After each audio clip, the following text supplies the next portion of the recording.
নমস্কার বন্ধুরা, আমার রান্নাঘরে আপনাদের সবাইকে স্বাগত। আজকে আমি বানাচ্ছি মৌরি বাটার দই কাতলা। উপকরণগুলো আমি সব গুছিয়ে নিয়েছি। প্রথমে মাছে লবণ আর হলুদ গুঁড়ো মাখিয়ে নিচ্ছি। ভিডিওটা শেষ পর্যন্ত দেখার অনুরোধ রইল। আর আমার ভিডিওগুলো যদি আপনাদের ভালো লাগে তাহলে লাইক, কমেন্ট আর শেয়ার করতে ভুলবেন না।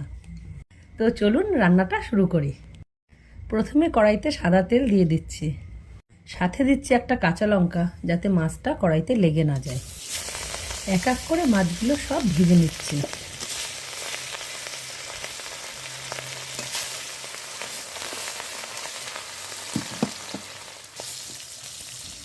মাছগুলো আমি বেশি কড়া করে ভাজছি না, হালকা করেই ভাজবো।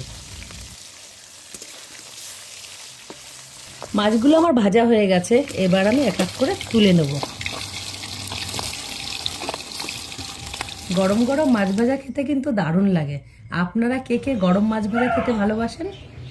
তেলের উপর গোটা গরম মশলা, তেজপাতা, শুকনো লঙ্কা, গোটা জিরে ফোড়ন দিয়ে দিলাম। এবার দিয়ে দিচ্ছি পেঁয়াজ বাটা আর দিচ্ছি আদা রসুন বাটা।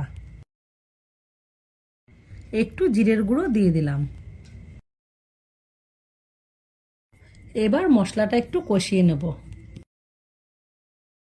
টক দইয়ের সাথে কাঁচা পাকা লঙ্কা পেস্ট করে রেখেছিলাম, সেটা দিয়ে দিলাম। আমি কাজু বাদামের সাথে কাঁচা মৌরি পেস্ট করে রেখেছিলাম, সেই মিশ্রণটা এবার দিয়ে দিলাম। মৌরি বাটার জন্য এই রান্নার স্বাদটা অনেক বেড়ে যায়। মশলাটা কষানো হয়ে গেছে, তেল ছেড়ে দিয়েছে।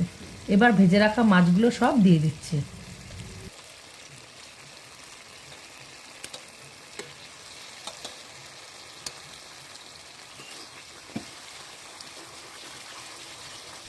মাছগুলো একটু উল্টে পাল্টে নিয়ে অল্প পরিমাণ জল দিয়ে দিচ্ছি।